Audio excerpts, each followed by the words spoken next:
বিসিএসে গ্যাজেটভুক্ত হয়েও এবার বাদ পড়েছেন 168 জন, যাদের মধ্যে অন্তত 71 জন সংখ্যালঘু সম্প্রদায়ের বলেও অভিযোগ উঠেছে। এর আগে প্রথম দফায় গ্যাজেট প্রকাশের সময় সরকারের ইচ্ছায় বাদ পড়েন আরও 54 জন। তাই সব মিলিয়ে এই বিসিএসে উত্তীর্ণ হয়েও চাকরিতে যোগ দিতে পারছেন না 222 জন।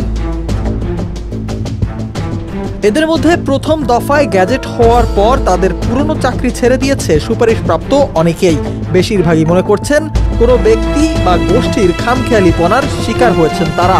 তাই এমন পরিস্থিতিতে নিজেদের ক্ষোভের কথাও জানিয়েছেন বিসিএস-এর এসব বঞ্চিত প্রার্থীরা।